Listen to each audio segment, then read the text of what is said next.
Alright, so, as you can tell from a different loading music, this isn't actually a base game EU4, this is MEIOU and Taxes. Another thing to note, I'm in version 1.29, because MEIOU hasn't updated yet. It's only been a couple weeks.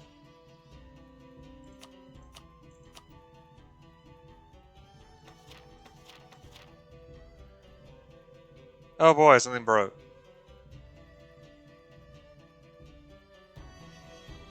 Oh.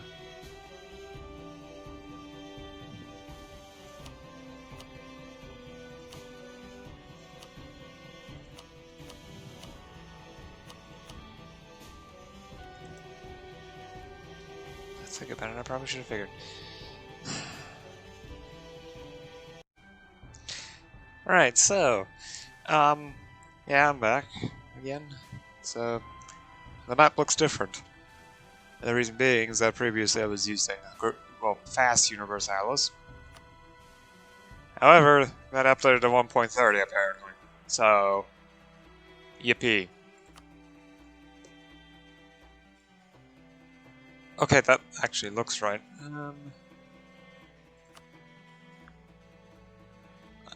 Well, so, what exactly am I going to play?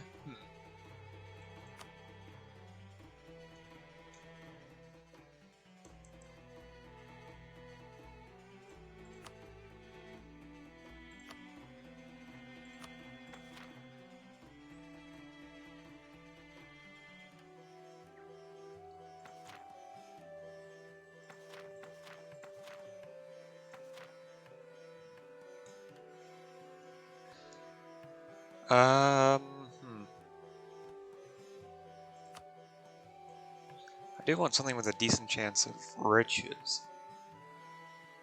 Development is just population.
Yeah, from what I can tell, out of all of them, Hosokawa continues to be the strongest developmentally, at least in development. So I probably should pick them. I haven't played in Japan before. I have played one game in East Asia so far, and that was as Keimer. Although, to be honest, the farthest I've ever gone in this game is in a game of MEIOU and Taxes of around 1500, so I don't actually know that much about the game simply because of the fact that it takes forever. That game was as Congo, and I would just spend most of the game just sitting there doing other things like reading a book. In fact, I brought a book along with me just to have something to do while I wait, other than talk to myself. Listening to myself talk, because I don't exactly have much better to do.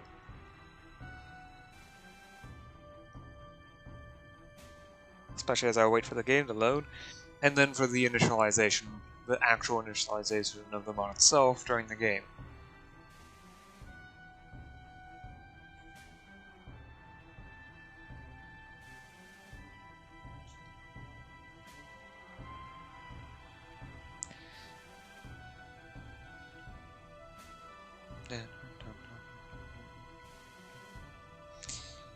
Huh.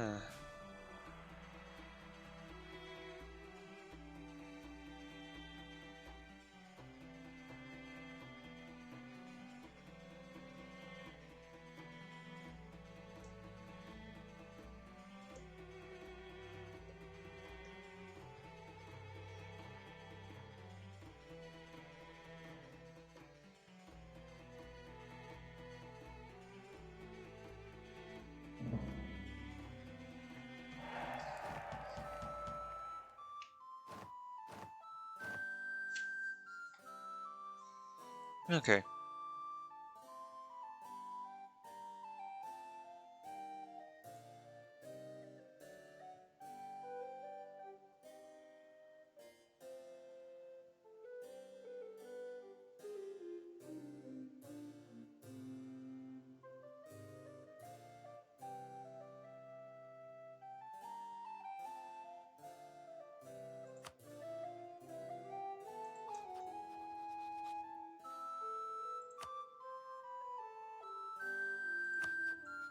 Oh.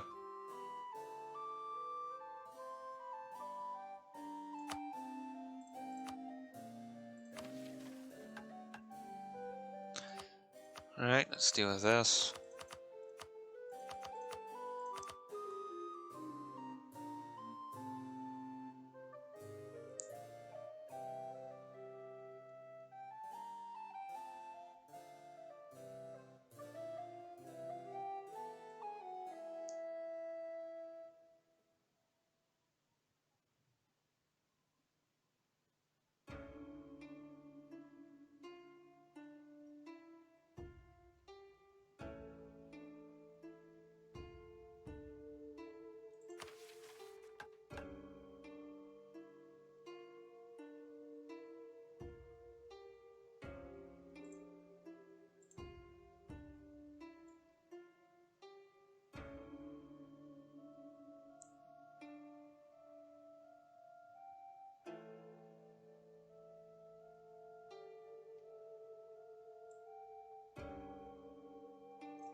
Why? Those are terrible puns. Alright, so the trade situation. Why do I have 5 merchant? Oh! Oh! Trade ideas. That's actually quite nice.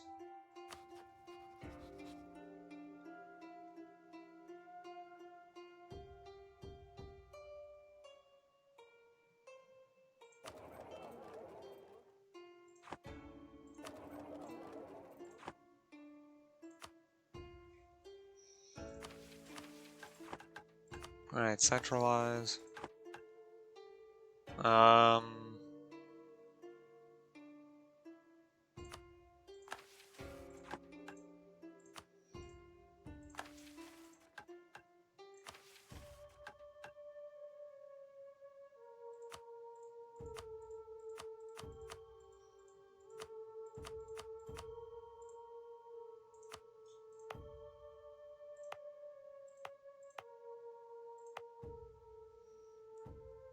Oh, how kinky. Yeah.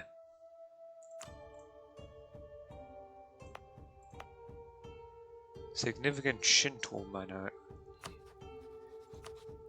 Rival Japan.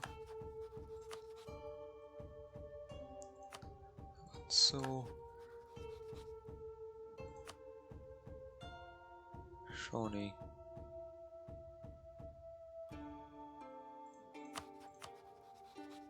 Oh wow. Okay, yeah. Can I have Otomo? No. Ugh. Okay. Gap. App. Keyboard. Ouch. Anyway. Let's see how well developed everything is. Pure Land Buddhism. Devotion, chanting on Pure Land in the West, and this paradise worshippers can exchange Buddhist ideals without the distractions of the world or unnecessary meditation and philosophy. This made the Pure Land school immensely popular among the masses, without excluded by other schools. This unfortunately made Pure Land Buddhism ideally suited to form the basis of peasant results such as the Japanese Iku Iki. I'm probably mispronouncing that, but okay. Pure Land Buddhism was most common in China, but it was also found in Japan and Vietnam. Crusade, plentiful manpower, and that's gonna change.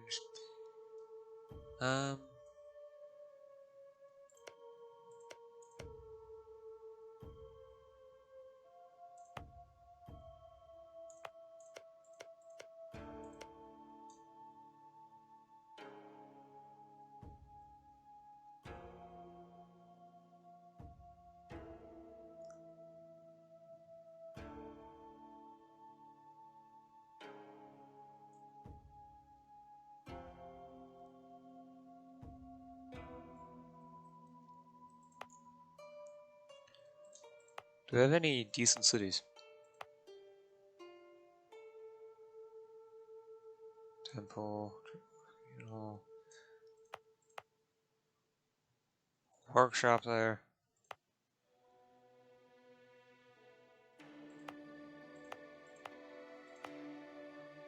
And here with a fishing port.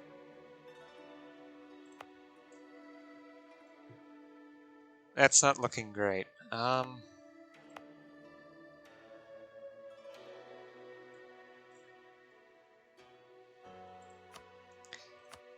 This is a bit cheaty, but...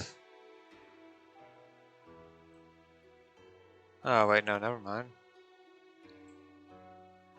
Okay, so that's part of the base start of the game. Used to be so that you could just... What?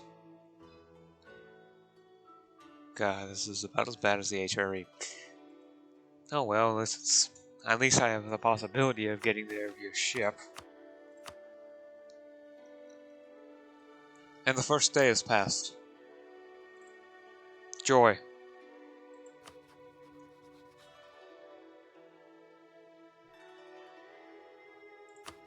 Oh, they have the autonomous festival, so...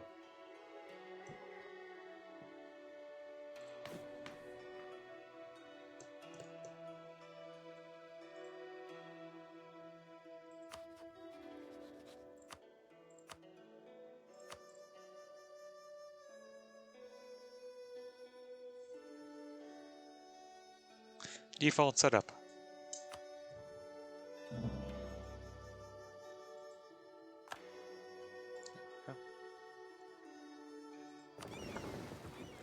Trade ship.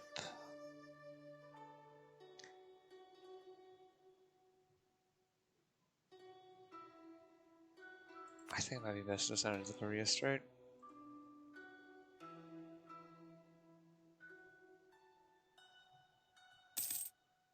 Just need to wait for the setup to properly finish. Which may take a while.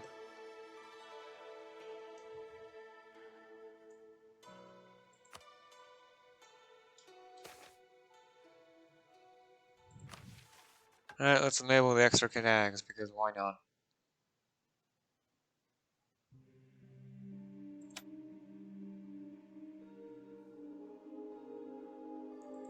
Recording info events.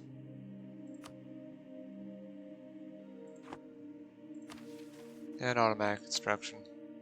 So I see everything that's going on.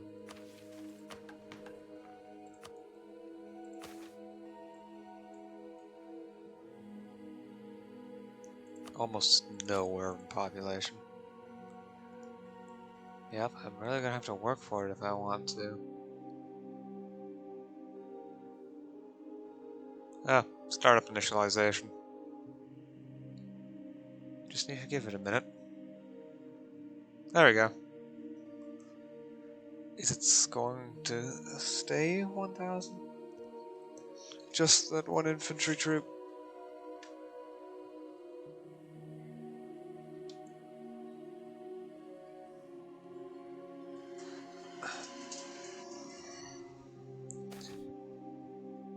Okay. Critical news only.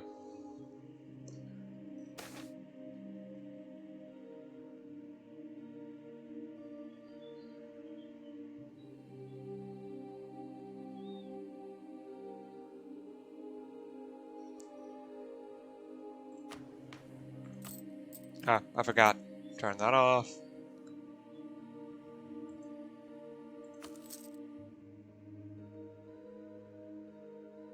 EU. Trade power. Well, it's not that great. Trade wharf, an actual trade wharf. Commune hall, temple. Rural infrastructure, irrigation canal.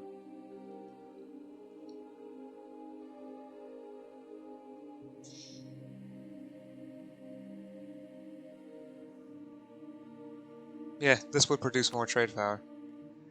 And plus 2 unrest is such a minor difference. Lotus Sutra, Pure Land, Meditation.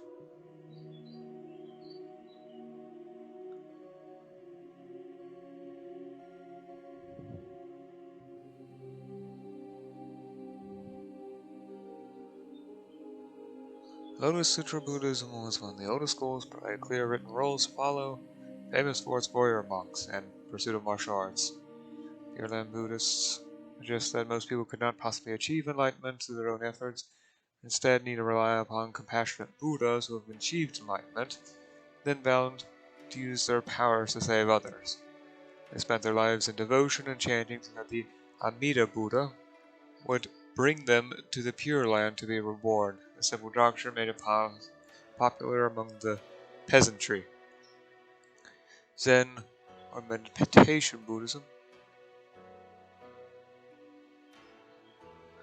was the opposite, emphasizing the ability of everyone to achieve enlightenment in their lifetime through the practice of meditation rather than learning the sutras. Believing that enlightenment was a personal and indescribable experience, meditation masters use technique to jolt students out of their traditional thought patterns, leading students to dramatic breakthroughs and creating riddles, shouts, and physical blows to move monks to the point of awakening.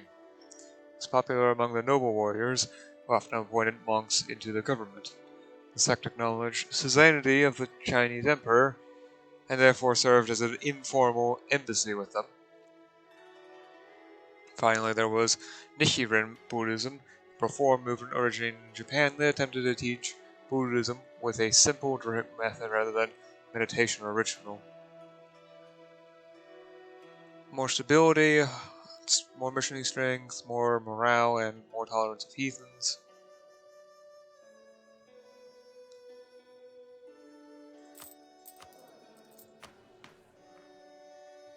I would continue to have this benefit. Reduce missionary strength, yearly prestige, possible advisors. Missionary strength, no tolerance of heathens. Find a balance between them.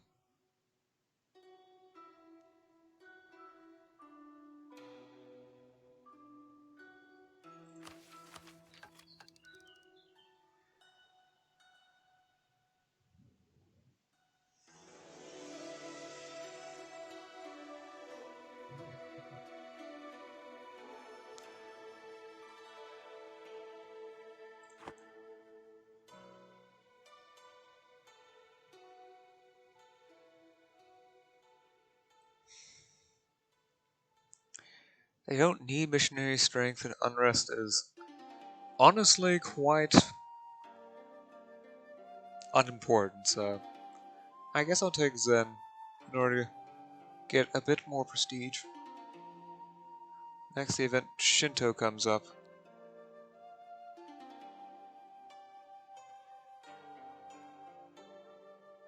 Which is, well, it will once the game loads.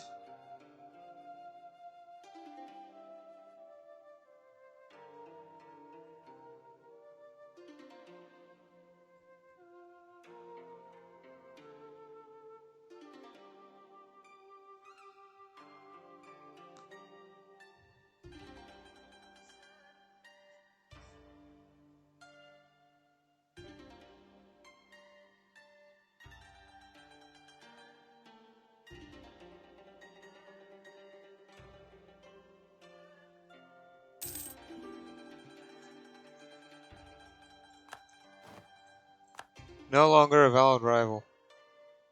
Shimazu. Sure. I guess I need a different rival.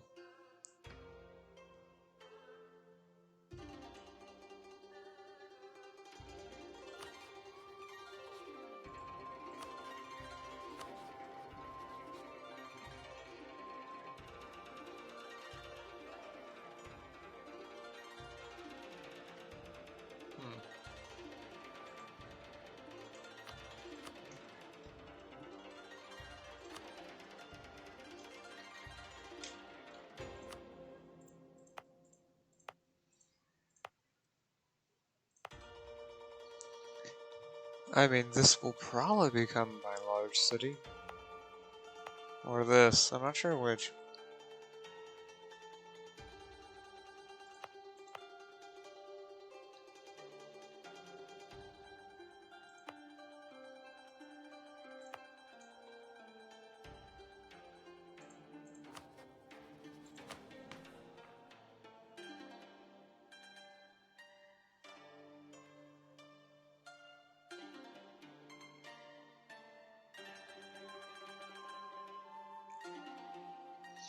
populous development level. That's great. Anyway, I want to have court level be maintained to level 3. I don't care about education at this moment. In fact, I'd rather it be a bit lower because of autonomy.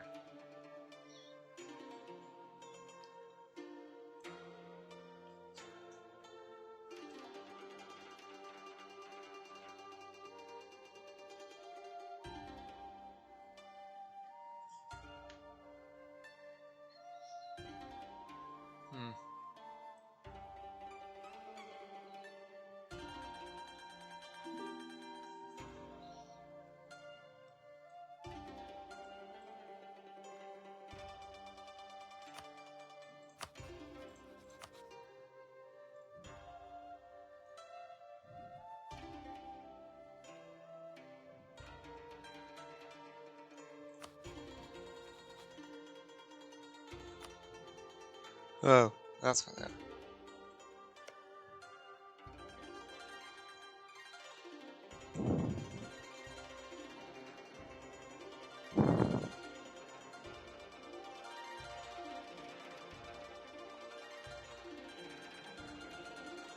That was a population. Yeah, dev's values have already decreased.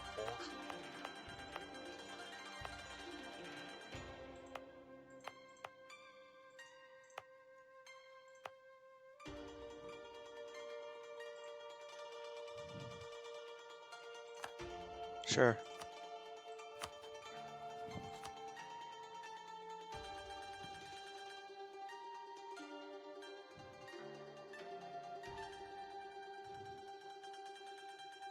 Nah.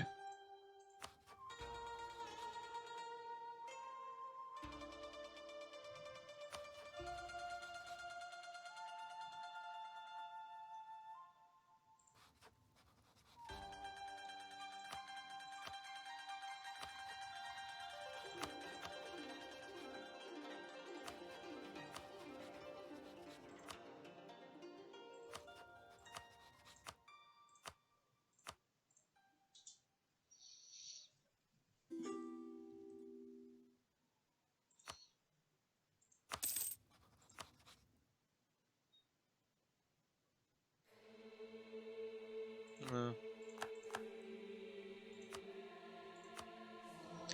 Wait, I'm just going to adjust the songs that can appear. For 2 reasons. One, when I'm playing the... Well, actually, let's just leave these in. Since I'm going to have to record a 1.30 later on today. However, I don't like the hymns.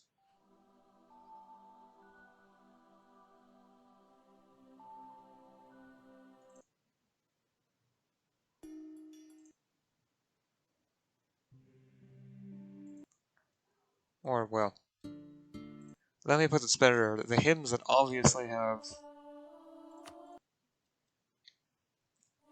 you know, actual people singing it instead of just instruments.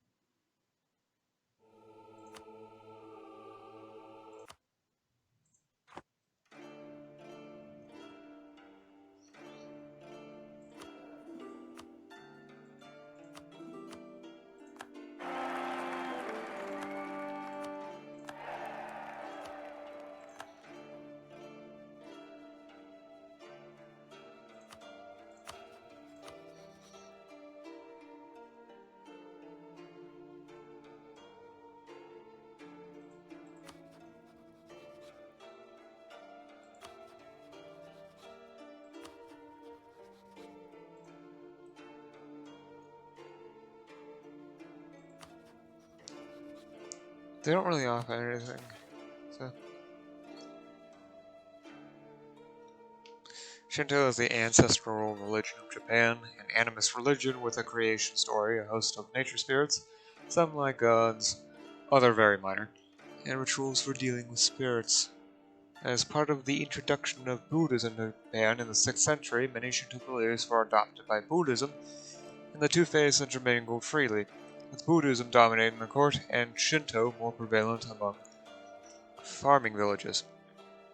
Among its beliefs, Shinto proclaimed that the Japanese people, and the imperial family in particular, were descended from the gods.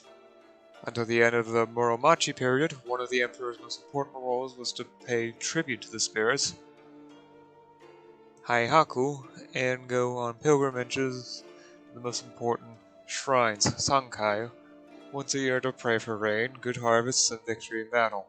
After the imperial system broke down, provincial governors and daimyo took on this role, paying tribute to the spirits and making annual pilgrimages to Ichin no Mio, for shrines are the most important in each province, and the kami, spirits, of each province are gathered to observe the rituals. Ignore the rituals.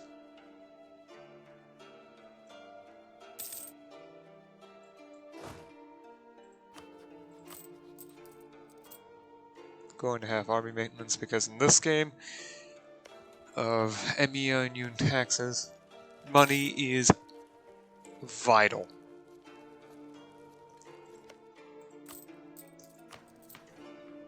At least I don't have to deal with tribals. On the other hand, greater nobles are so powerful.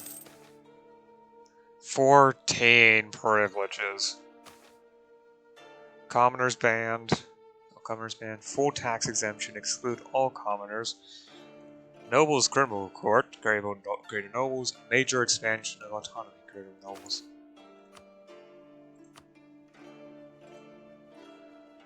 I'll go ahead and check to see what privileges the lesser nobles have as soon as the game stops lagging so much.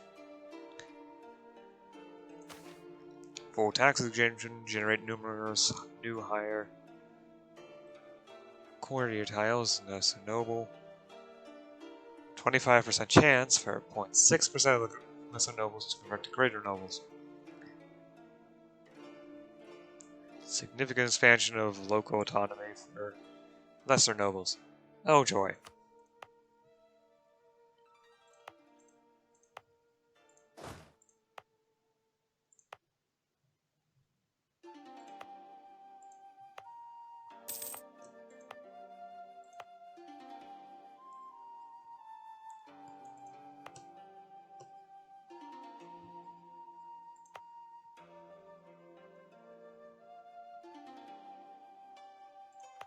Two, 1.44. This one's probably 1.22. Yep, producing mouse. As I anticipated. The rest of the greater nobles turn into lesser nobles.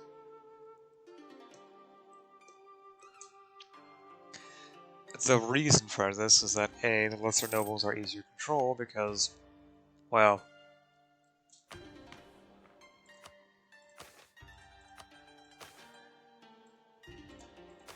if you compare the estate privileges, significant expansion here, plus 7.5% min autonomy, plus 15% average autonomy for lesser nobles. This is plus 10%, plus 20% average. So plus 10% min, plus 20% average. Additionally, they themselves cause the average autonomy to be 25% higher because the way the average autonomy works is that autonomy also gives a reduction of monthly autonomy change equal to its current value. Now, if you were to actually go through with a percentage. The greater nobles have plus 25 base, plus 25% base, but lesser nobles have plus 5%. It's a good thing it's here in my capital to pay lesser nobles, because otherwise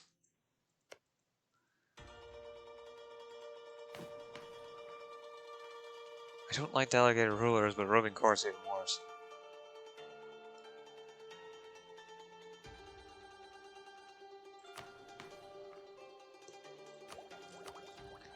Additionally, there's also the meritocracy institution that needs to be dealt with.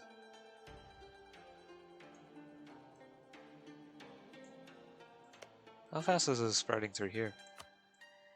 0.38 per month. Wait, even the junkie provinces get it that quickly? It's the junkiest province I can find. That's well, it's 0.9. It was the worst province I can find.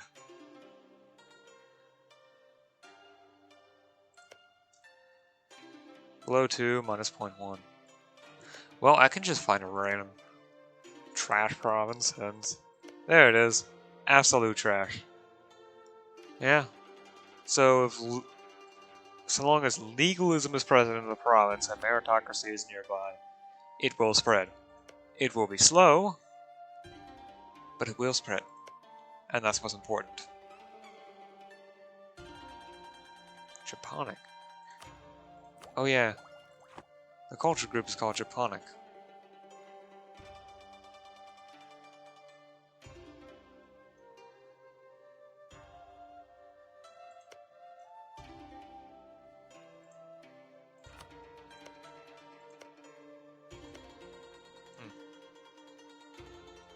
Strange. Another Korean culture country.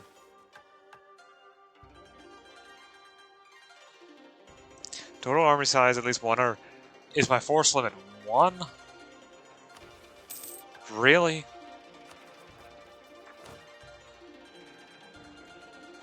Base, subject nation. 9 provinces. Yep. I can handle 1 unit. That's not good. I can't expand.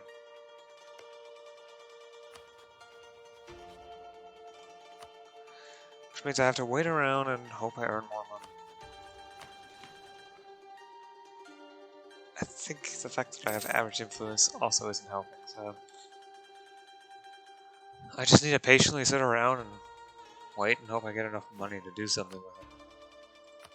Also above my naval force limit. In fact, how much is that costing me in fleet maintenance?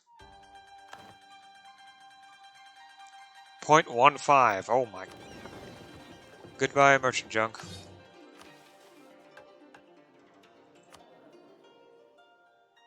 Guess I'll introduce there.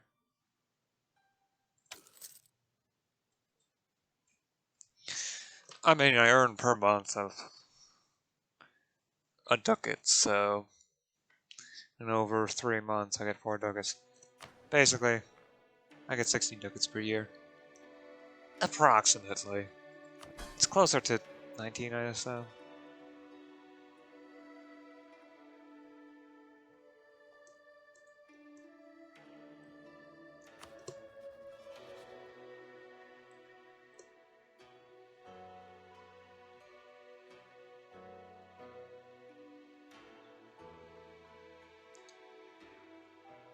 Well, at least I'm getting plenty of manpower because of how low my manpower limit is. Yep. For the moment, I can't do anything but patiently sit and wait.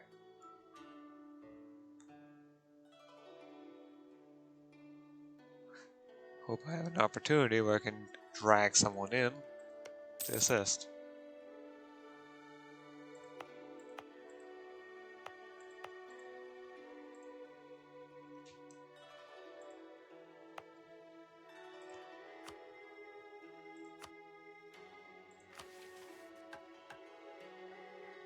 Nishi Nippon.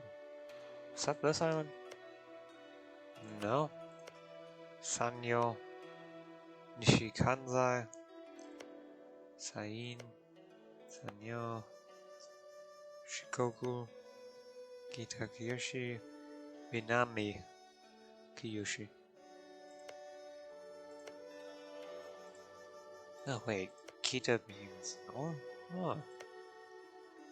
That's interesting. Interesting. What's the Kanto?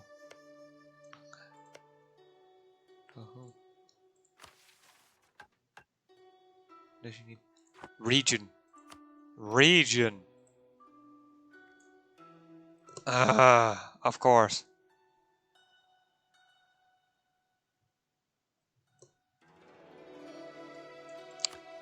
Okay, at least now I know.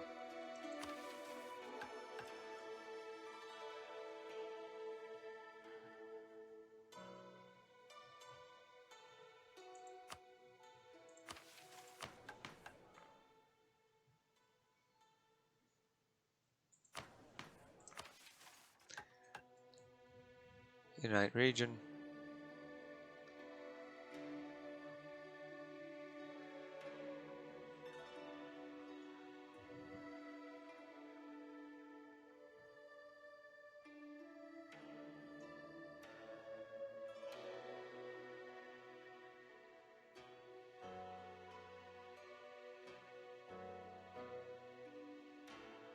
Gains a claim on the Korea region after already conquering it.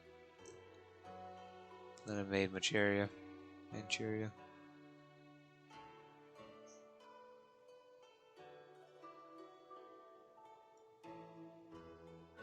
That's useful. Extremely useful mission. I can't think of any way in which it could be more useful to me.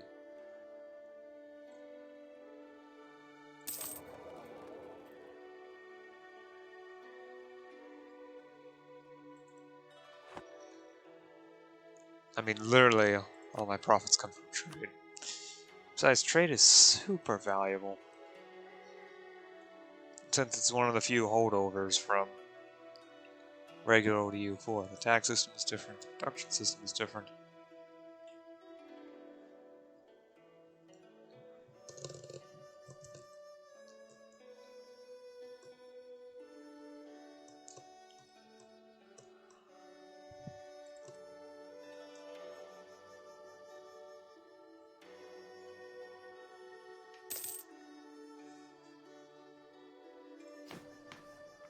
I could put entertainer reforms.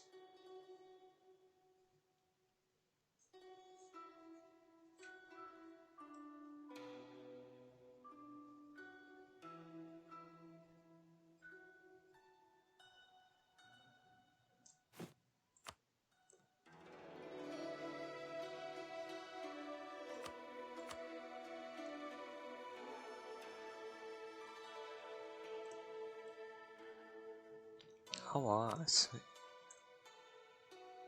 Oh, my capital. I guess there was one on per class stuff. Oh wow, there's almost 10k upper pop. Okay. At least I'm aware of it. This province is just better suited to being a city, though. The problem is I have to save up to build a workshop, and then that's what I need in order to get this to become a fully functional and efficient city. Because it's the workshops producing things that is the best source of money in this.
Beyond that, there's nothing I can do unless circumstances change for one reason or another.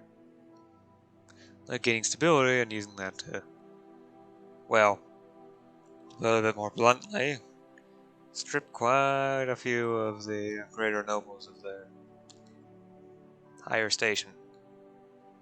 I do need to do that a few times.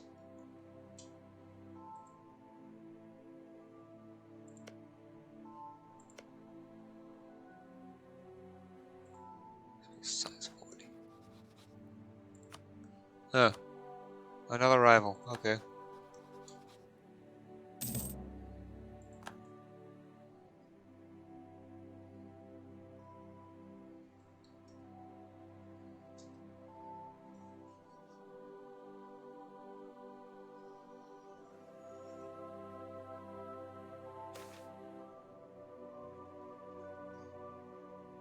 Oh, come on. I just earned all that money. Losing a stab now would be terrible, though. Because I can't just spend admin points to get it back. No. I have to wait for the yearly stability points to give me some. I have 1,000,000 population. Wow.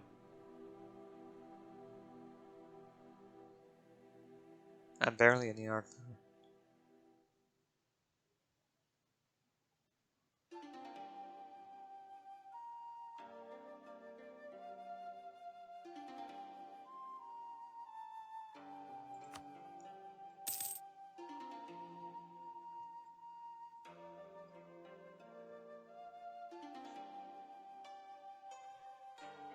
Hmm.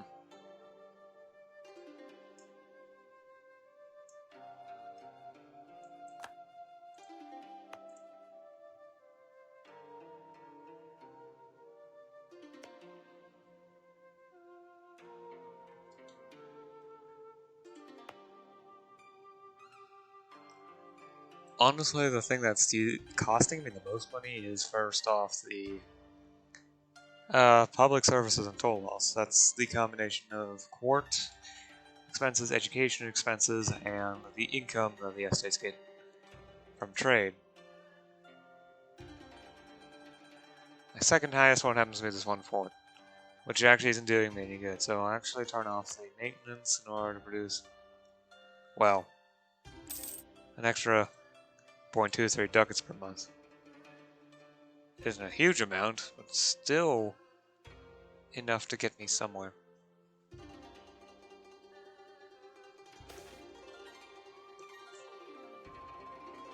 Nothing about Geisha. The Geisha is the archetypal female Japanese entertainer, and the last one of the most well-known, well-liked geishas in our domain died young after a short time of illness. The funeral has turned into a national day of sorrow. Zarhan mourns the passing of this beloved example of beauty. 25 in min power, 5 prestige, or lose 5 prestige.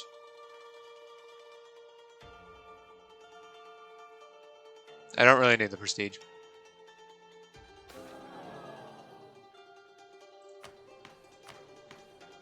Minor.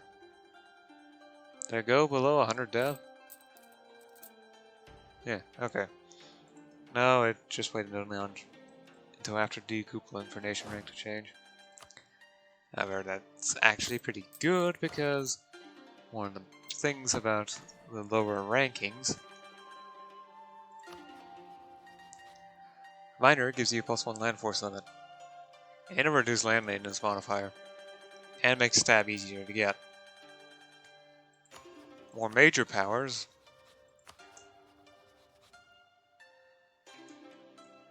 have to deal with costlier advisors,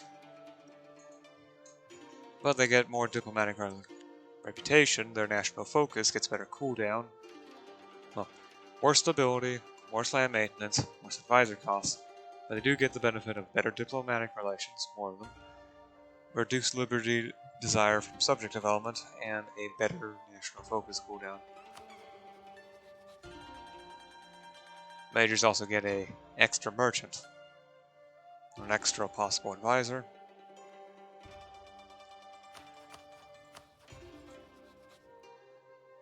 I don't know if there's actually any that start hegemonic. No. No one starts with 3,000 dev, because that's what you need to get the hegemonic rank.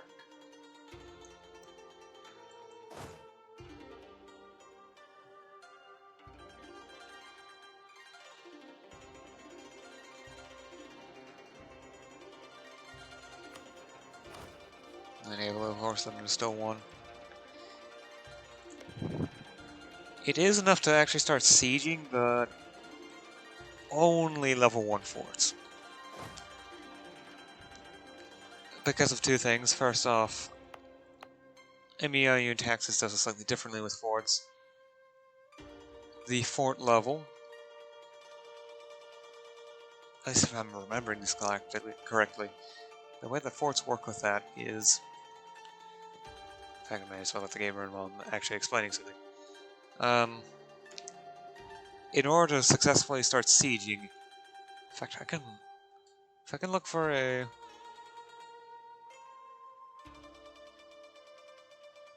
fort being sieged.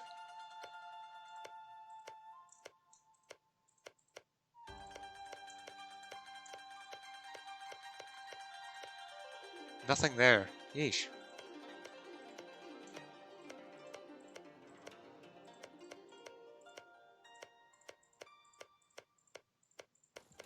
There it is. Yep. Of course, for provinces without a fort, it's the same. You just need one regiment, one full regiment. If it takes any attrition damage, it's not gonna siege. But for any fort, it's fort level times 2. It's the required number of regiments, full regiments. This is different from base game, where it's fort level times 3. Unless, of course, no fort, which is still just one full regiment. So I can siege down a level 1 fort once I get a new troop. Additionally, there's also the fact that there's a levy. In times of war, I can call upon the levy of my my nobles, in order to get a couple more troops. Maybe 1 or 2.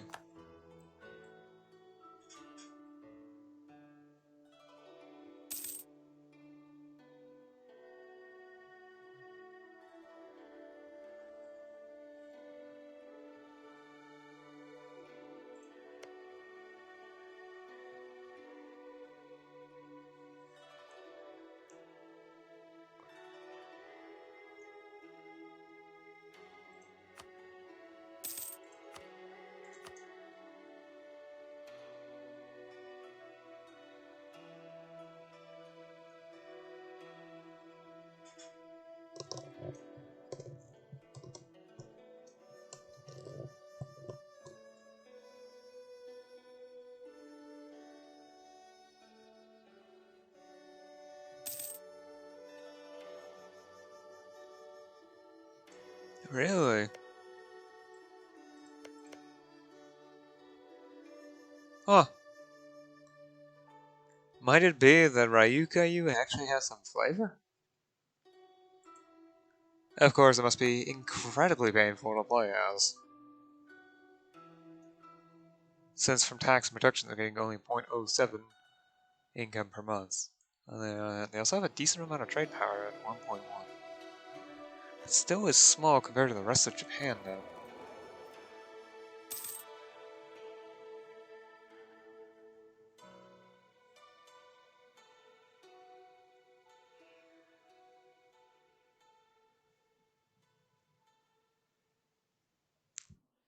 Okay.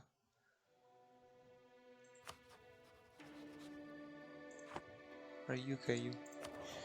There they are. They have a total of 7.4 because they have a light ship here.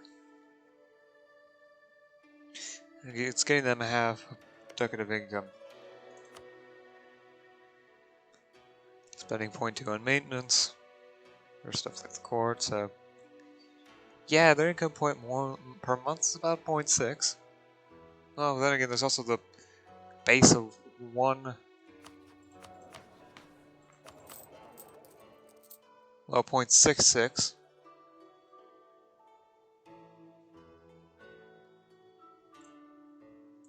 Oh, subject nation is getting reduced income. This is my first time playing as a subject nation in this, so there are things that I'm not going to completely understand. Rise of costs.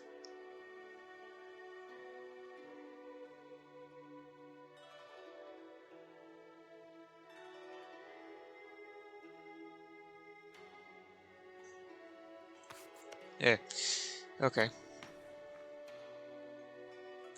I'm not gonna provoke cultures. Eventually I'll get cultural reunion so long as... Well, eventually it's going to be a long, long while.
Yeah.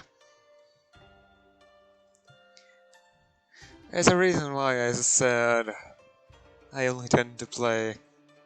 I don't tend to play that long this game. Sometimes I only play the EU for start date or a bit further.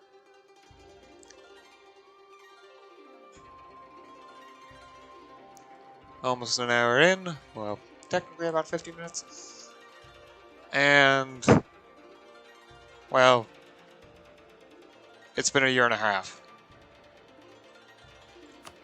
Thankfully, however, this is not actually the norm.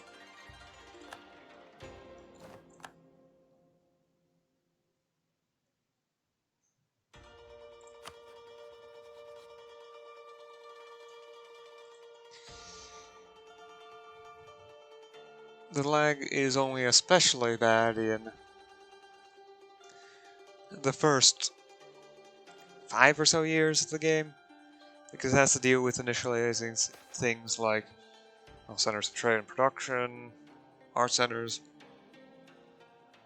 new cultures spreading through the land based on ideas and Buddhism.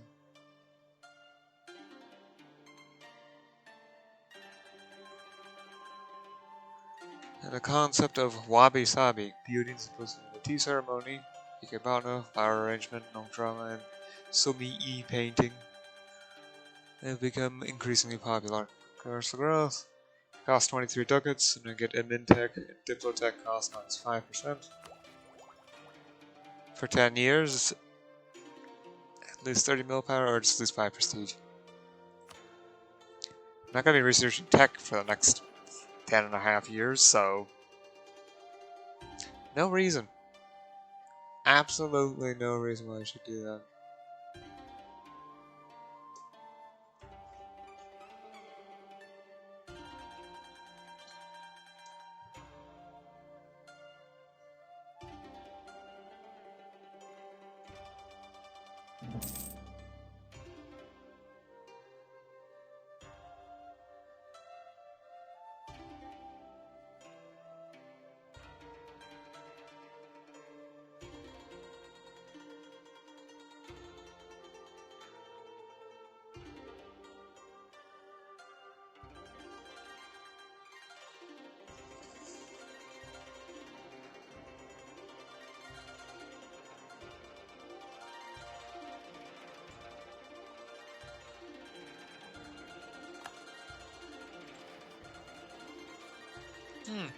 Instead of a conquest cast spell, it's a civil war cast spell.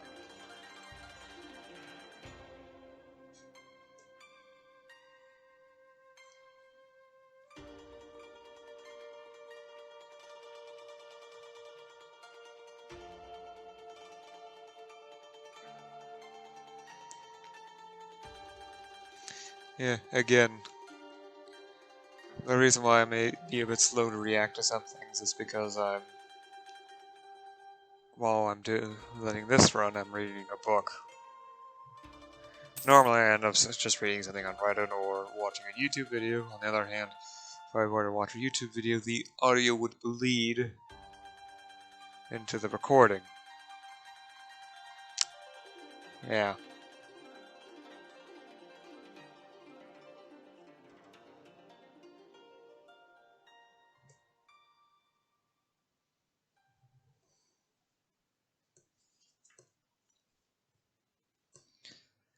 Well, since something interesting seems to be happening, I'll get back to it whenever an event comes up.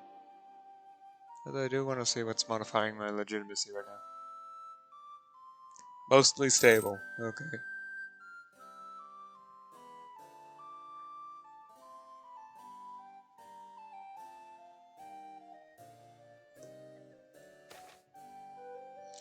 Death or Glory, criminal recently arrested in our native Han, has acquired a fair amount of popularity among the local peasants for resisting supposedly corrupt tax collectors. I'm not that corrupt. Executing the man will strengthen our prestige, while showing mercy will strengthen the impression of us as being a benevolent and righteous ruler. Gain 10 prestige, gain 1 corruption. Lose 10 prestige, lose 1 corruption. I mean, this stuff's growing rapidly, so off with his head.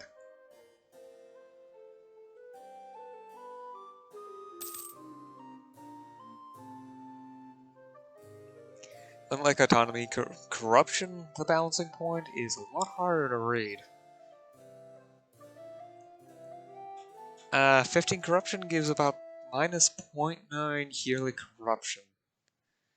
As a result, I would predict that my resting point right now is around 28, 27. Maybe 25. Somewhere between 25 and 30. Of course, that will increase as my centralization increases. However, as my centralization increases, the influence of the other estates will also lower because their influence is calculated by the level of autonomy in each province that they control, which means greater nobles tend to have a huge amount of influence for the provinces. It's also based upon the province development, so a random province in Greenland is going to count for a lot less than, say, Paris or Copenhagen. Of course, unless you happen to be in Greenland's probably going to have 100% autonomy. Well, if your capital is one of those major cities, it's probably going to be closer to 20%, depending on, well, who exactly is the leading figure in that province, the leading estate, their privileges, and whatever your privileges and idea groups are.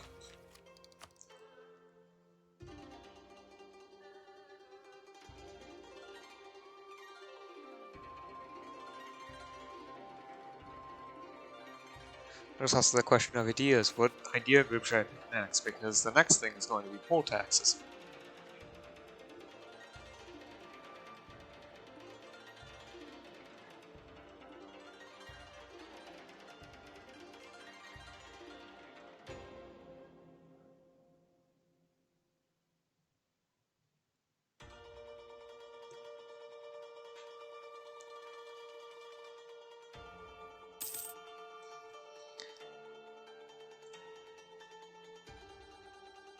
Because there's one thing with MEIOU and Taxes, it tries to simulate everything.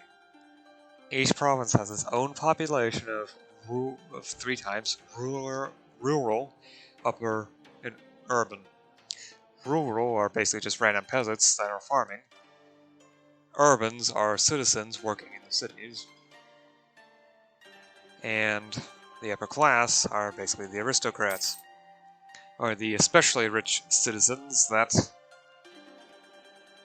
make so much money that they can basically hire managers to do all their business for them and just live a life of luxury, relatively.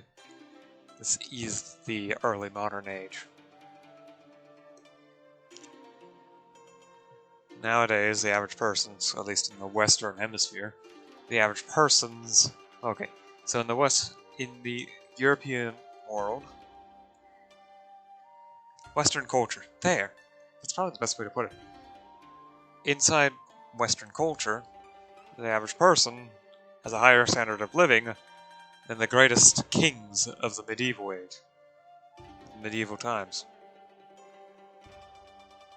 This fairly sets true for European monarchs. And well, there are many places where you can state that the end of the medieval times has occurred, but most people tend to agree that, well, a lot of historians like to pin the fall of Constantinople to this. 1453? I'm not 100% sure on that, but I think it's 1453. It seems right.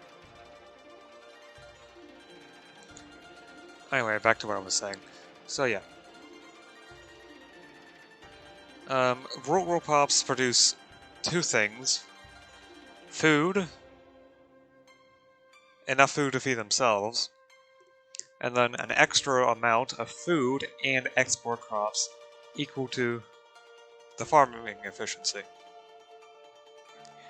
So what happens is that 1 pop, well 10k, so 1 pop in this game is 10,000 people. So 1 pop of rural produces 1 food times the farming efficiency. Well, it's measured as 25.3%. It's really 125.3%. So each pop here produces 1.253 food.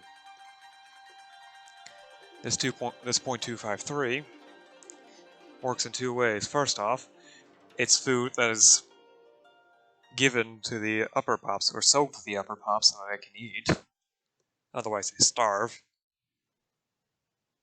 Second is exports.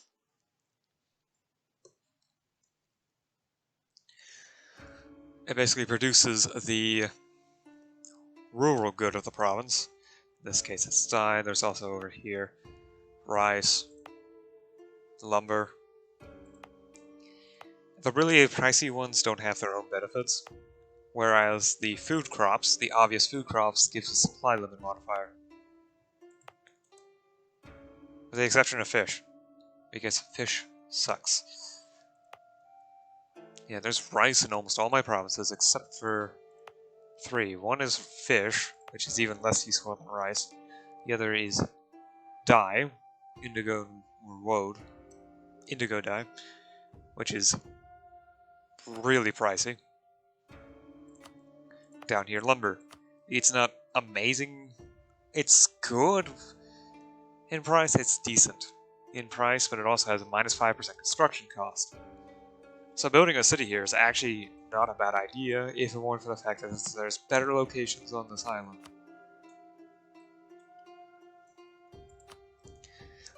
Anyway, there's a maximum amount. There's saturations. There's only so many people that can fit into a province. There's rural saturation. Well, there's a rural cap and the urban cap. And the rural cap is basically how much land people can actually farm. Irrigation canals and investment from cities increases this, although there is an innate limit, known as the innate fertility.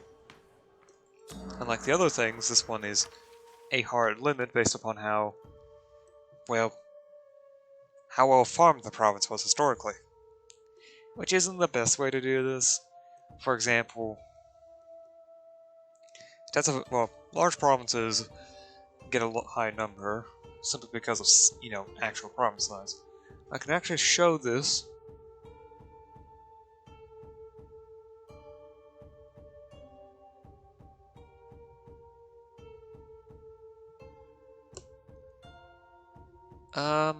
Select special map mode. Farming related data. No, where is it? Economic indicators. Rural population data. Innate fertility. Make it visible on the map. This will lag for a moment and then I can exit. Turn on the trade map and I can see the modifiers. China is ridiculously good for farming. It's to be expected. This island here is rather good. Well, except for this province. This island is a small island, so you don't expect it to be great.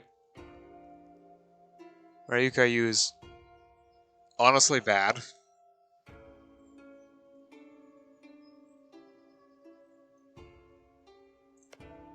This uncolonized island actually has some pretty good stuff here. Well, Taiwan. Whereas, for example, Tibet is not great. Especially in this desert province, which is only there to act as a strait, more or less.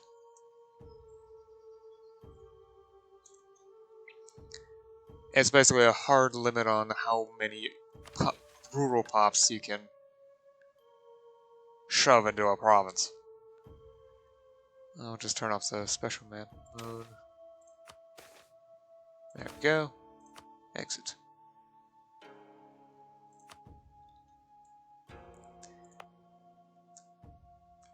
Additionally, there's also rural infrastructure, which estates build. It multiplies how much money you make out of the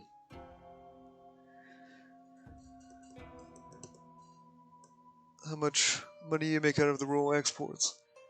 The idea isn't that it doesn't improve the amount it produces, rather it becomes easier to export and to find a good buyer, which lowers, first off, the cost of, well, the expenses of exporting the rural goods and increases the income, so a higher profit. Although, of course, it's diminishing returns. Level 1 has plus 33%, while level 2 is plus 50%, for example. You can't build it yourself, though. You have to let the estates do it themselves. And from this list, you can see that the rural infrastructure goes all the way to rank 7. Though I've never seen it go beyond 2. On the other hand, I've never had a long look at China, so... Although this is owned by burgers, so I doubt I'm gonna find... Okay, rank 2. Rank 2... Rank 2... So it's more likely to be a late game building anyway. Additionally, one way you can improve upon rural cap is by irrigating. The problem is if you take a look here, there's only one way to construct irrigation canals. Oh wait, I've already got one here. And here. Okay, this province is fine. 3,292 ducats.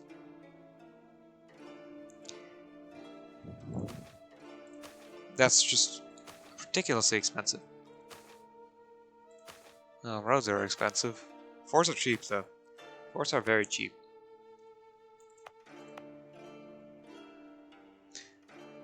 Anyway.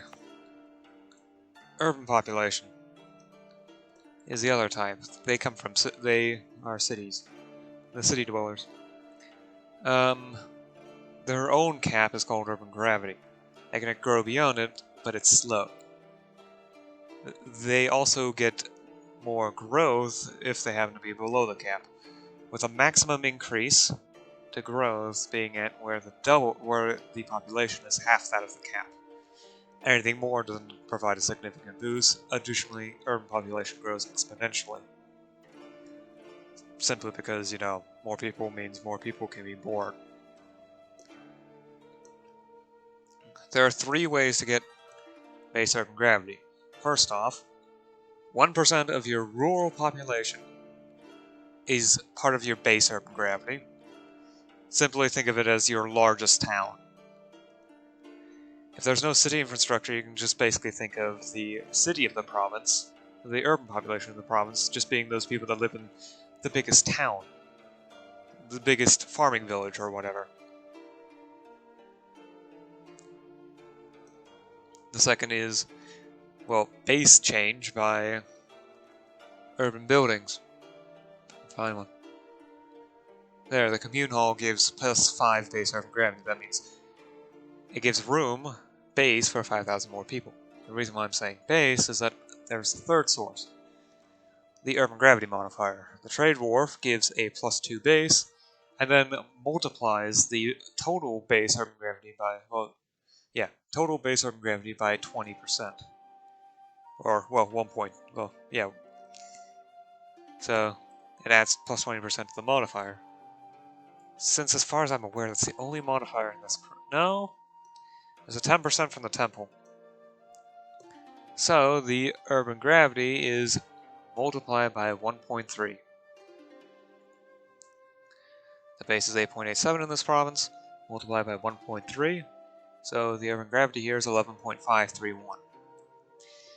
The upper population is a bit more iffy. It's usually almost exact. It's the very rich. I'm not entirely sure how many people they are, but stability national quality. Yeah, it's 5% of your population. Down to the number. It's always 5%.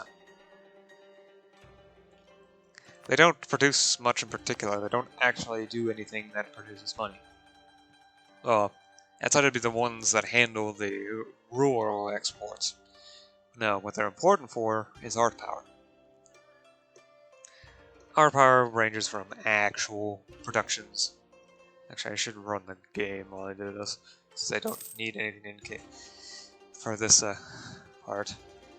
Art power is pretty much just anything ranging from actual art, like paintings and sculptures, to things that can't be really considered as art, but are more intellectual pursuits, like philosophy, science,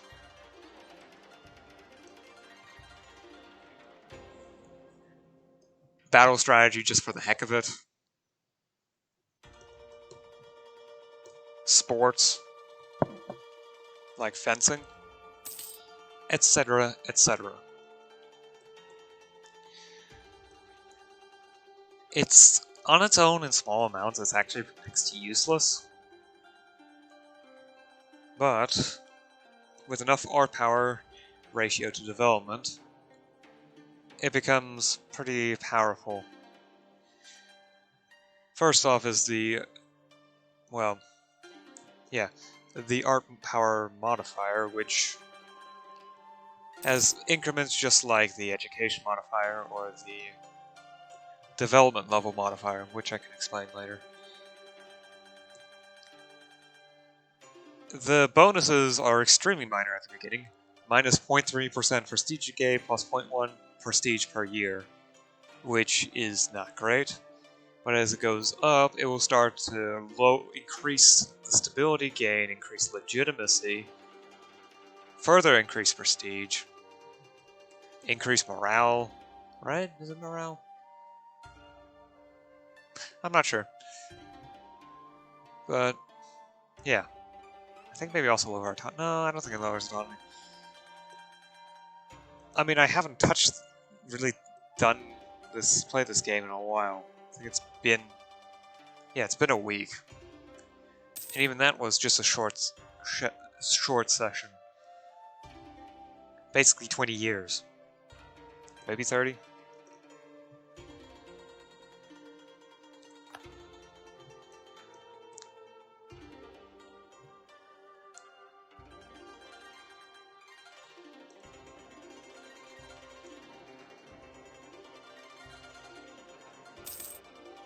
So I don't really remember much. Beyond that, there's also the Art Center modifier, which I don't think has appeared in the game yet. I just check by. Yep. If it were Beijing and Nanjing would have the modifier. I just know that. It's just how it is. They produce art centers. Art centers basically appear at wherever art power happens to be at its greatest. Along subcontinents. Any centers of trade or production go to the subcontinent. For example, China is divided into Southwest China, East China, North China.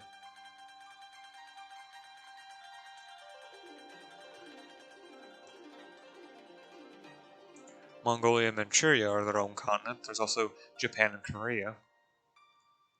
There's the East Indies, which is the Philippines, Borneo, Sumatra, Java, Indonesia, Papua, etc. There is no actual map node, though, for subcontinents. At least not in the base game. It might be a special map node. Minorities. Never mind. Travel set. No. I don't need to worry about travel set. Okay. Not important. But yeah.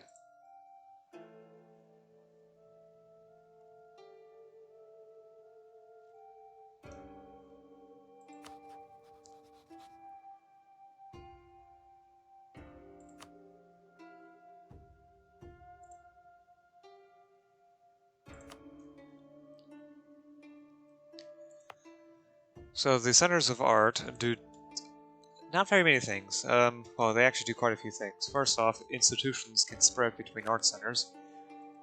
In fact, it's the main way for them to spread, one of the main ways. The other is via trade, and the slowest way, which is how meritocracy is going into the Japanese Isles, is via nearby province. The thing is, most of those modifiers are at plus 0.25 per month, and if you have low trade power, or in some cases, like with banking and low urban population, and burghers not in control, basically estates can affect things too. Tribals will avoid legalism like it's the plague, which makes sense. A lack of legalism helps keep the tribes up and powerful. With legalism, they start to settle down. Anyway, I can finally fabricate a claim. It is really costly. 40. So it ends up becoming quite the hit and miss affair.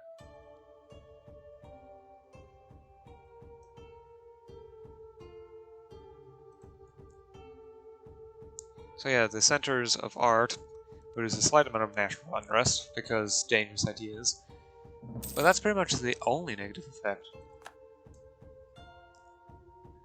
The other effects are slightly reduced construction cost, which doesn't help much, since construction costs rise slowly over time as you stuff more buildings into a province. Although that only applies for urban infrastructure. Mines don't count, at least I don't think so. And roads and forts are too based on the geography of the province to matter. Besides, it would suck if the 2,000 ducats that you stuffed into the irrigation canal now makes everyone in the province cost 200% more. Ugh.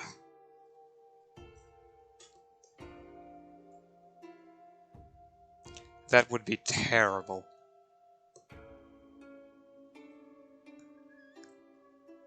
And, well, absurdly bad.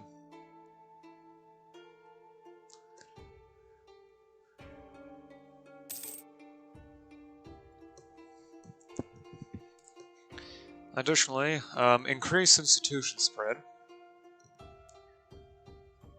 And I think that's it for the lower level ones. The higher level ones, I'm not sure actually. They don't produce many bonuses. The institution spread is the most important thing. The one other thing they do is education slots, which, you know what, since I'm done with most of the other things, what the population is, I probably should explain that next. Education. You saw the education level that I had in back in here. The modifier, education level 5 fair. As you can see, stab is more expensive and there's more monthly autonomy change. However, army tradition decay, tradition decay is lowered, tax costs less, ideas cost less, and institution spread is increased. Lower education levels will reduce stab requirements and autonomy. However, it also makes it so that tax ideas cost more, tradition decays faster, and that institutions have a tougher time of spreading.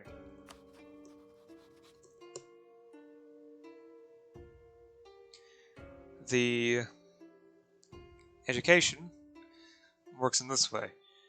Each year, a certain amount of money is contributed to the education budget, and then a percentage gets removed. The church contributes some based upon how much influence they have. The rest falls onto the, state itself. Of course, this costs money, and since I actually would prefer if there would be no weaker education or to make more money, I tend to just not pay money into it. Simply because it's just better for me than getting money, so I can improve the economy. Anyway, so money is contributed into a treasury, specifically for education, and then 5% of that money gets used every year, and the education value, which is a percentage, is adjusted based upon how much money was consumed. There's an equilibrium point for every amount of money consumed. If it is higher, if the current education level is higher than that equilibrium point, it will decrease. If it is lower, it will increase. Kind of fabricated claim. That actually has the infrastructure to be a good city. It just needs more population.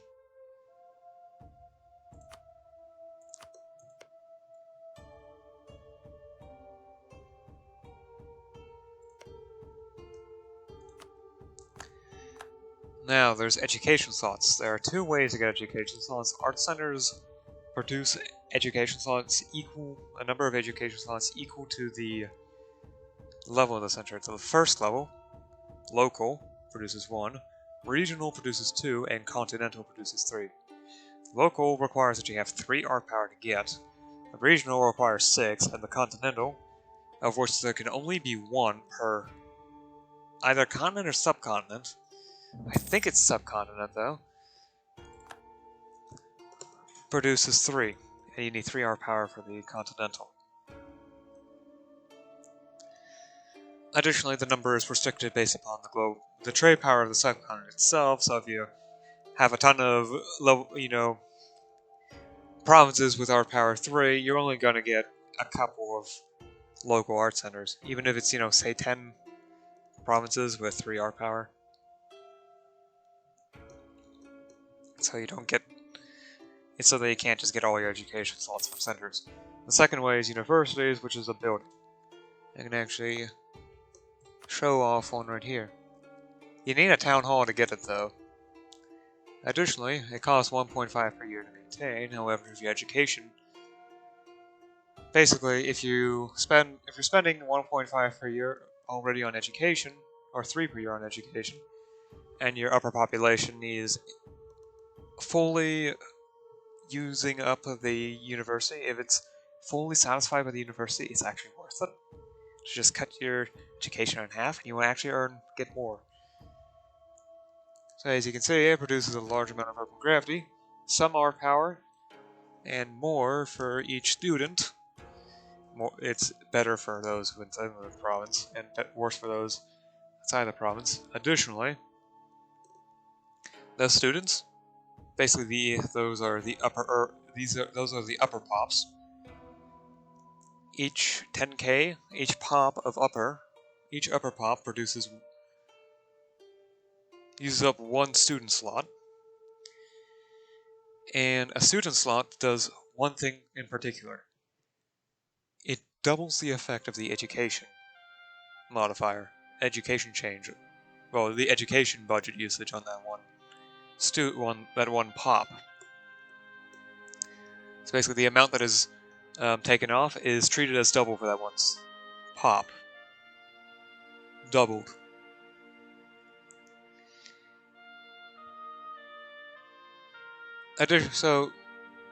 Additionally, if it's in the same province, this modifier is 2.5 times, and if there are empty spaces available, they can double up by using the multiple slots at once, which improves the bonus, but at diminishing returns.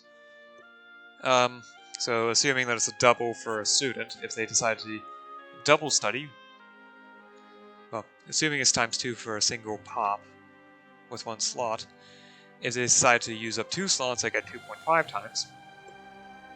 If they decide to use up 3, it's 2.75 times.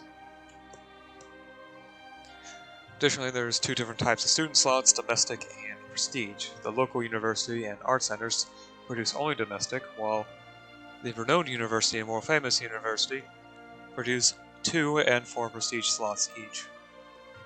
Prestige slots, as mentioned here, will tend to search for promising students outside of your country, which produce some revenue, along with an extra boost to art power beyond what would be generated from a domestic student.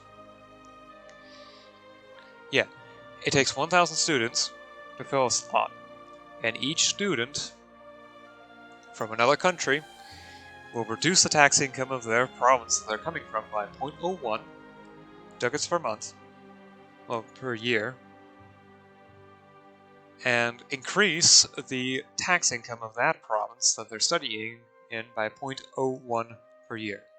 So if you have 150 students from another country, for example, the local university is literally paying for itself. At least in maintenance. Not for money. Oh, there is one other thing I have to mention about universities. Unrest and autonomy change. So be warned that you might actually start losing money for the province because you're not getting the full amount from the tax income from the province.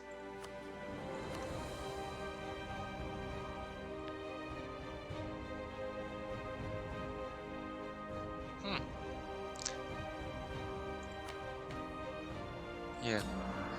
Additionally, there are more modifiers than there may appear on a religion. Idea cost minus 10%, UHCs minus 0.5, tolerance of heathens and heretics plus 1, leaders without upkeep plus 1, monthly autonomy change plus 5%. There's always a negative aspect to every faith. Confucian, minus 1 missionary strength, minus 0.5 tolerance to the true faith, minus 0.25 legitimacy. Oh yeah, that's a lot of good modifiers. Minus 2 unrest, plus 0.5 prestige, plus 1 tolerance of heretics and heathens, plus 25% improved relations, plus 10% aggressive expansion impact. Although this next is required because this is China we're talking about, it's a lot of dev. I mean, look at this. All these provinces are 10 plus dev, and a lot of them are over 20. Sony, for example, has plus 10% trade power abroad, plus 1% missionary strength, plus 1 tolerance of true faith and heretics, minus 0.25 legitimacy, and plus 100% to chance of new heir. Catholic is hilarious because of the, well, what was it? Oh yeah, another thing. Interest per annum, 8%. Base 8%. Loans suck. Catholics have it worse, though, because they have to deal with an extra plus 2. So their loans are at 10% interest. That is terrible.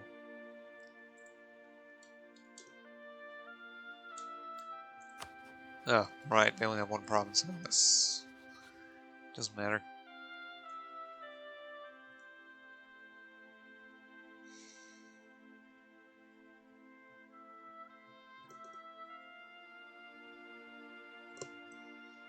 Yeah. So education can bring all kinds of benefits, just be aware that you're going to have to deal with the autonomy.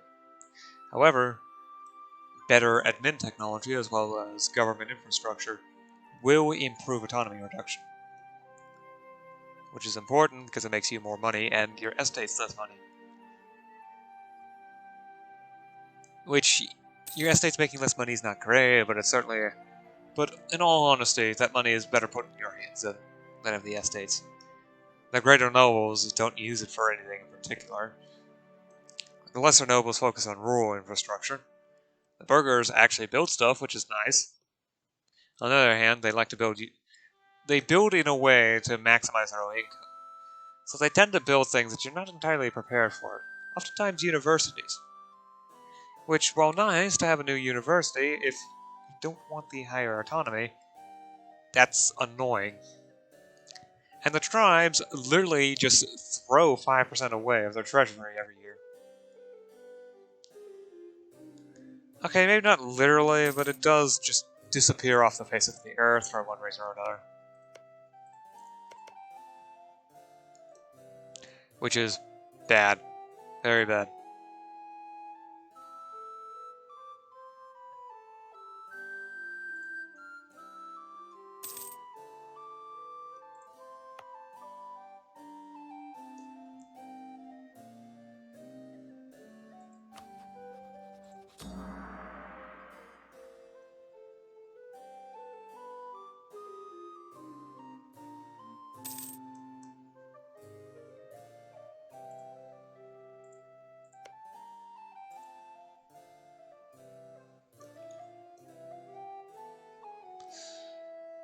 Well...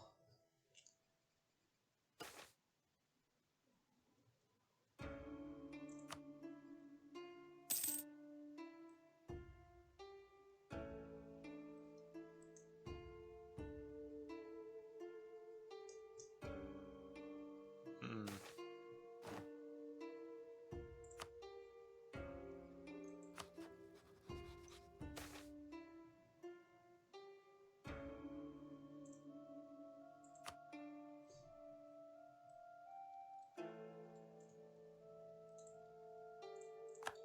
I should also check something. What happens if I were to declare war on someone that's loyal to the Emperor, not the Shogunate? Nothing happens, okay. Nothing interesting.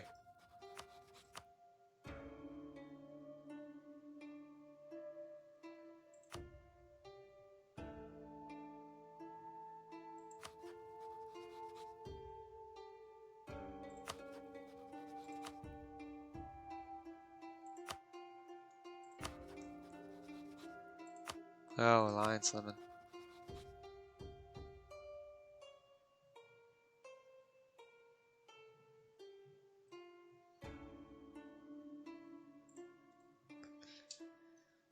Hmm.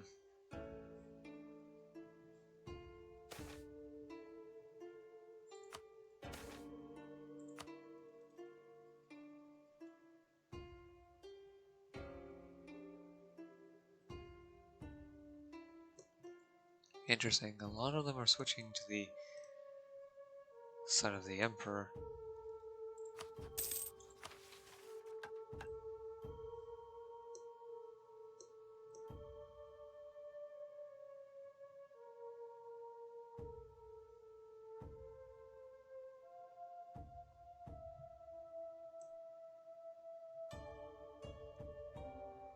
Plus 0.1 global foreign trade power.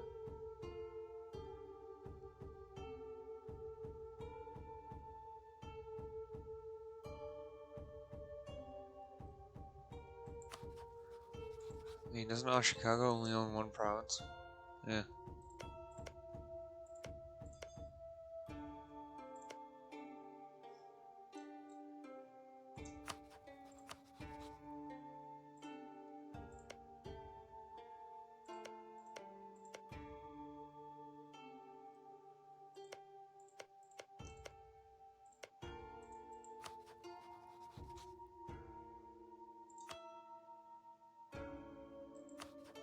Okay, embargo. Joy.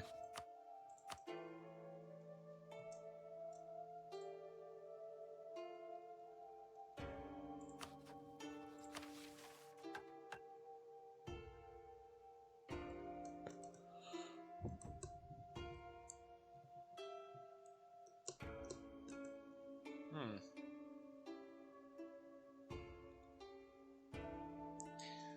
That would put me in a position of power. Do I want it though?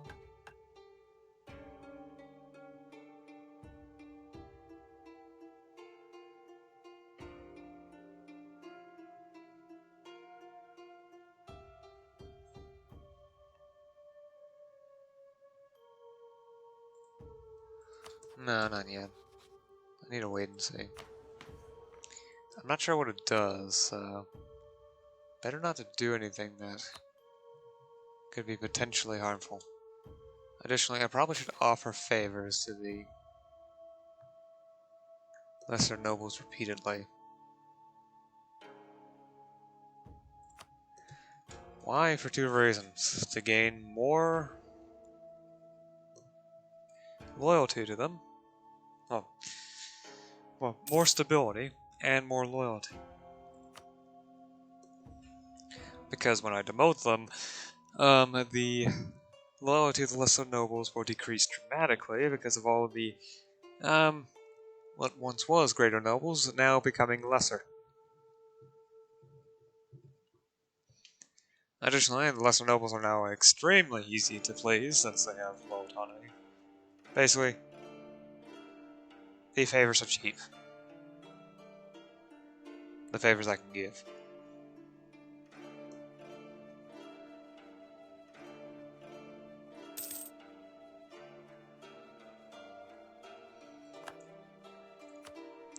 So anyway, each province has its own local wealth. It gains each year, and you tax 1% of it each year.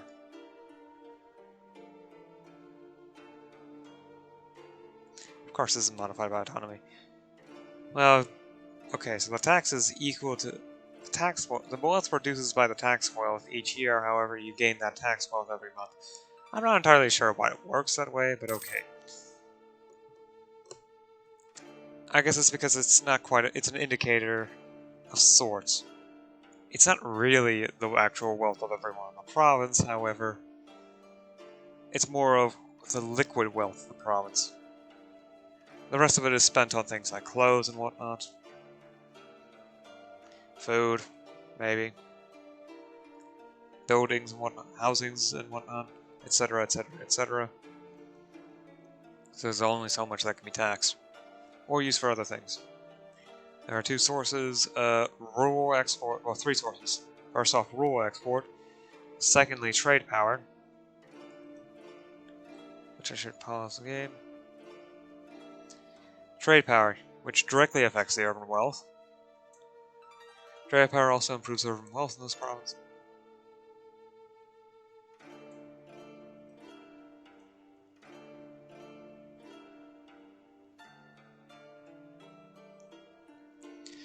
And lastly, goods production, which provides direct revenue. Like here, this province produces 0.42 mundane urban goods per year, and so increases the value of the urban wealth by 0.3 per year. Ignore production scale, it's not super important at the moment. So there's only one way, really, to produce more goods. Get production infrastructure in place. Despite the fact this province has more population than any of my other provinces, by a long shot, more than double the amount. In fact, it even has 4 times as much as, okay, maybe not 4 times, but over 3 times as much as this. But it's producing only a quarter of the goods, because it lacks a workshop. There are 2 other ways to get it higher, though. There's the warehouse itself, which provides a plus 15%, and then there's the warehouse district, which is a plus 30%, along with other buffs to urban gravity and trade power, as well as a special ability for the warehouse district, which makes it so that imported food is imported more often and for cheaper. Or the center of productions, which increase trade power, slightly increase urban production, increases urban gravity, gives a modifier to it too, raises the R power, and gives production skill. Production skill is used to upgrade the trade goods because the average province just produces basic trade goods. It's nothing special. Mishmash of finished goods without much quality or expertise, as stated there. Now they can go to various forms. There's 3 mid-tier goods which require 25. Once a province upgrades to that, it can never downgrade. At least not without doing it on purpose. Cloth is one of them. There's also metalwork, and there's one other thing, but I don't quite remember what it is. There's metalwork here, there's cloth here. There's something else. Is it even produced in East Asia? Linen. And these can upgrade themselves. For example, there's steel here in Beijing. There's Chinaware here in Setsu and in Kyoto. There's silk. Yeah.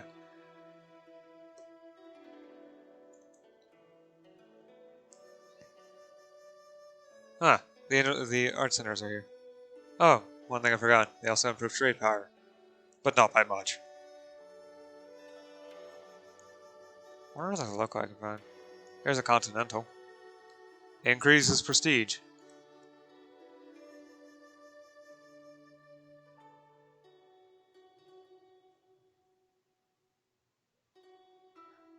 There can only be one continental center of art on a continent. Oh.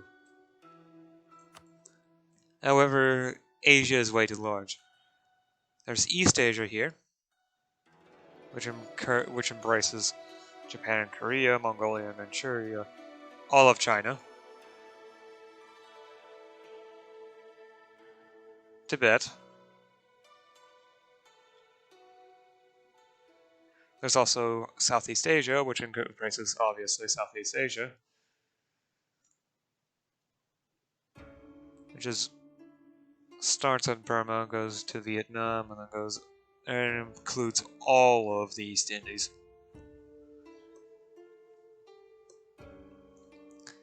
There's also Western Europe, Central Europe, Western Europe for sure.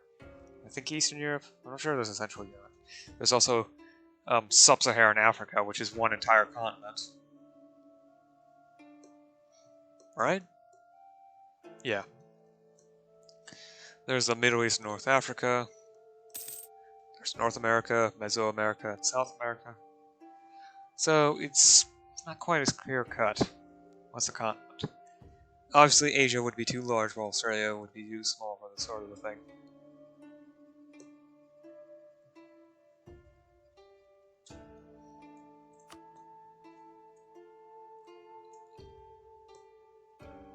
Additionally, there's also centers of trade, which pop up where there's the most trade power. The more trade power is in a subcontinent, the more centers of trades appear, and of course, there's multiple tiers. These improve force limit of both kinds. Not naval force limit if it happens to be landlocked, because a landlocked province cannot produce force limit. Naval force limit increases trade power in both base and a modifier, and also increases their gravity. Additionally, so one last modifier for cities themselves is largest city. There's ones for the continent. Again, here. I think this is called Nanjing. Not necessarily, but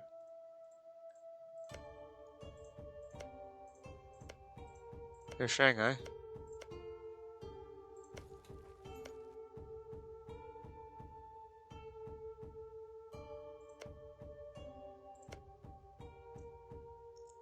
Oh, anyway, there's this city here that has largest city on the continent. That local world goods produce modifier is tiny, and it's only there so that it appears on the trade screen. Similar thing happens for province trauma, plague, whenever that appears. As well as any modifier that actually adjusts trade power. Again, another reason why centers of production also modify trade power slightly, so that they can be visible and noticeable.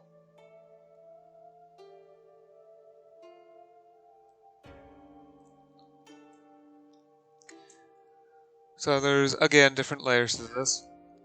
Largest city on the continent, then subcontinent, then region. There's also limitations though. I think you need to have at least 30k population for the largest city in the region to appear. For example, in Nishi-Nippon, there is no largest city yet.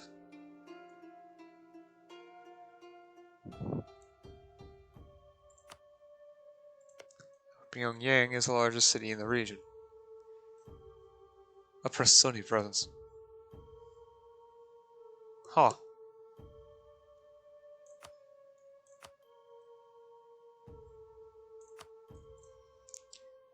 Moving on. So yeah.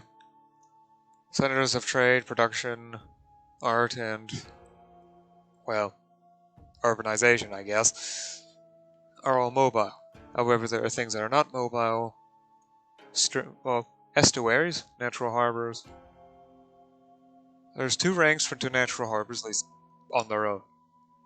There's regular natural harbors, which have this. Great natural harbors,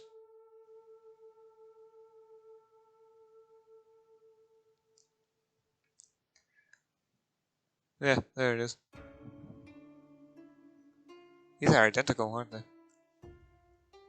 In fact, a lot of the great natural harbors also have their own modifiers. Well, here's a local center of art.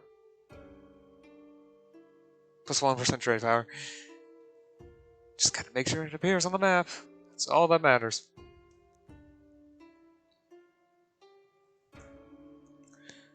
There's also river confluences where two rivers meet or split, depending on which way the river's flowing.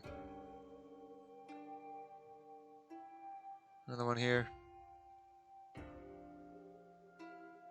Although this one is special since it gives defensiveness, but that costs slightly less trade power. Because here it's 15%, in Kyoto it is 12.5%.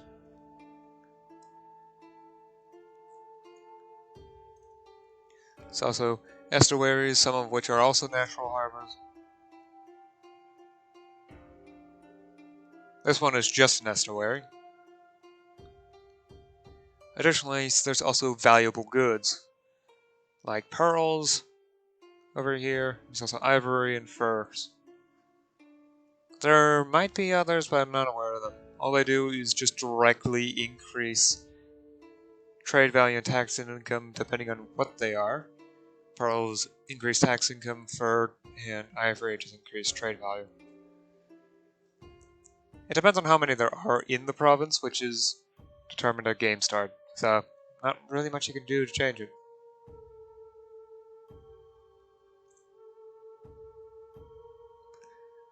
I think I mentioned okay. I did not mention one last modifier that's visible on the map, outside of these special modifiers. That's the Silk Road. And related Chinese overland trade routes. This is basically just to indicate special provinces and trade networks, for example.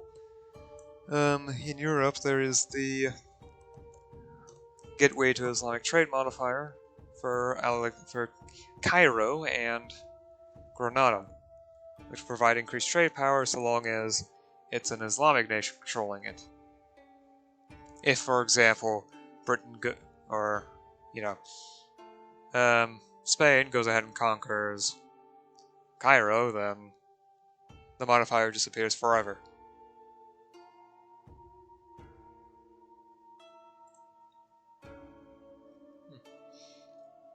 So these are the mine goods. These provinces have mines in them, and they basically just dig out these goods, these ores. They will produce money until the ore runs out, at which they basically just sit there and all they do is produce one over in gravity.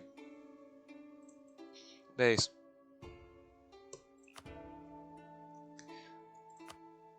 The meadow itself also provides a bonus to trade power in the region, although it is minuscule.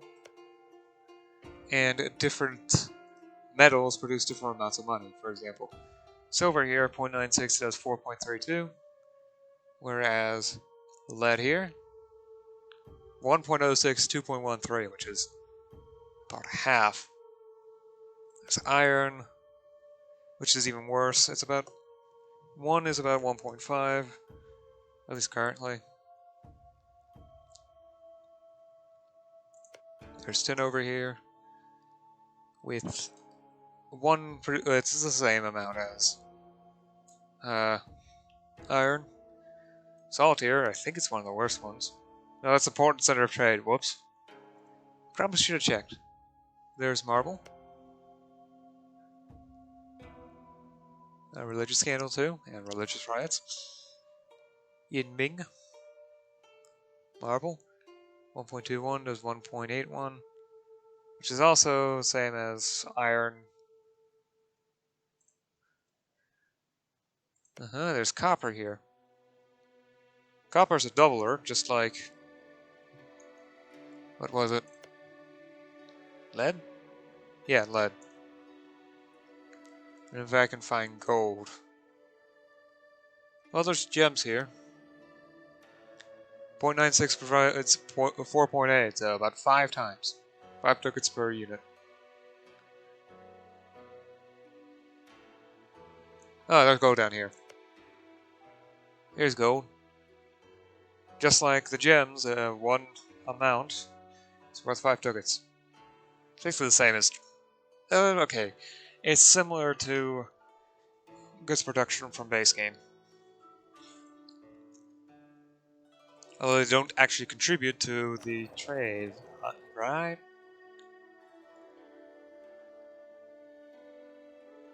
Do they? I have no idea, actually. I need to find a province with a mine. The thing is, Japan doesn't actually have many mines. There's a gold mine here. New population number. I guess not.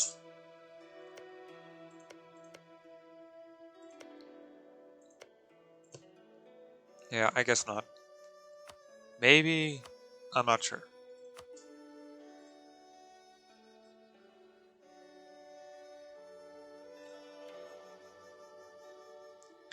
Is there anything else? Oh yeah, there's also plagues which eventually appear. Either one hasn't appeared yet, or it's so far away that the event hasn't triggered.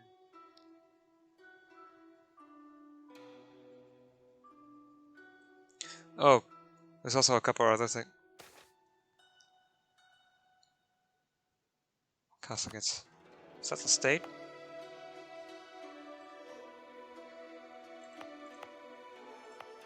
It's a province.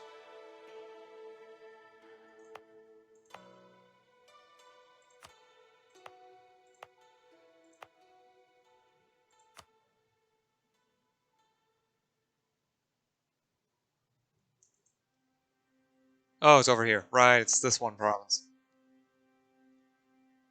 Yeah, definitely arrange festivities. And stab improves. So yeah, you gain stab points based upon, well, your yearly multiplier, which is affected by what replaces stab costs. Stability increase interval minus 69.1%.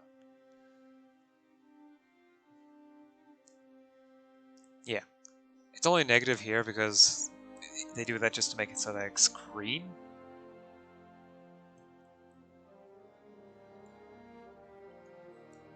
So you can see all the things that I'm doing that change it.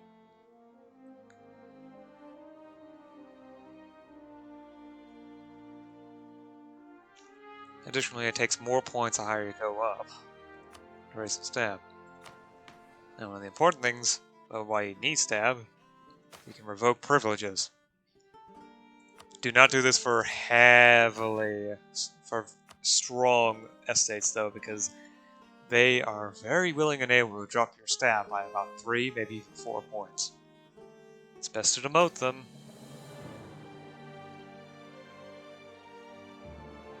Like so. The issue is that's going to burn a lot of mana points. However, another thing about this game is that mana points are actually next to worthless. They're not important in any way whatsoever. It's money that's important. Since, you know, there's no such thing as deving up. Since what development actually is just an indicator of how strong your population is in producing money. Check province say indeed. There's also the interact with province button, which is available if you have. Actually, it's available in general. Ever since developing provinces became a free feature, yeah, it's been available in general. I show the irrigation canals. There's also roads, which you can build. The modifier is based on the terrain type. For example, for silence here, the size of the province and the population. It's a base cost of 80, at least for the first level. You can convince locals to contribute their wealth. You can also contribute manpower to the effort, which can be costly. But if you're not going to war anytime soon, you already have your maximum manpower, you might as well. In fact, I think I'm going to... Is it cheaper there? 393. Yes, it's slightly cheaper there. Anyway, I'm going to go ahead and contribute some manpower. I will lose the modifier of plentiful manpower, which increases production efficiency and morale. However, that also means I will be regaining manpower at a quicker rate, instead of just, well, 0, which is what it was before I did that.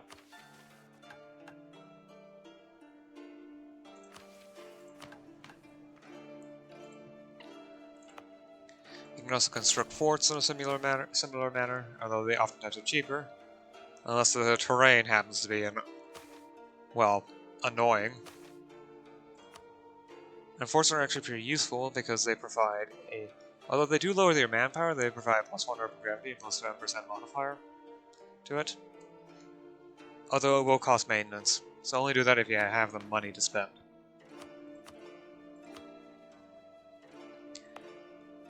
And lastly, the irrigation canals. Yeah. Oh yeah, the roads require certain levels of duplicate tech. There's multiple levels, you can see them in the buildings. 4 of them: road network, paved road network, a highway network, and railroads. You can overlay it to see where you have roads at the moment. These are overlays. Same for canals. Same, I've got canals in these 4 provinces, but not these 5. They're only there for overlay purposes because of how difficult it is to calculate everything. Since you're doing things in a province-wide manner instead of just plopping down, say, a few buildings in the largest city of the province.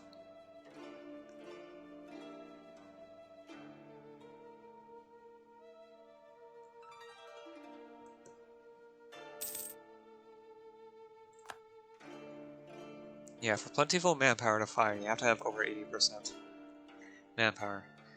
There's a secondary modifier called manpower low, which fires when you have 20% or less of your maximum manpower available.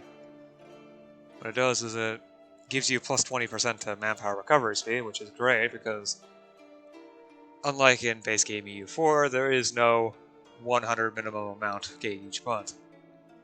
Right now I'm getting 37 manpower each month. This is slow. It takes time. However, the downside to manpower low, just like how there's a downside to manpower high, with lowered increase in manpower low increases your decay of army tradition by 1%.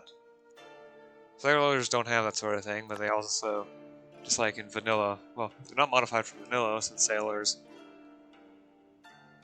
just recover really slowly in base game. They just really do.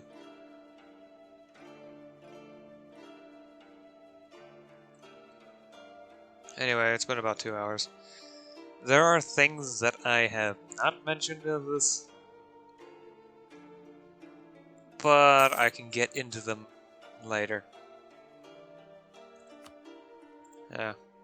Additionally, I will be posting up an uncut version of this showing the entire thing, including that attempted start.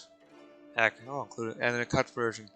I'll probably include the intended start with the. That was at the very beginning with the rainbow colors, because freaking Fast Universalis had to update to 1.30.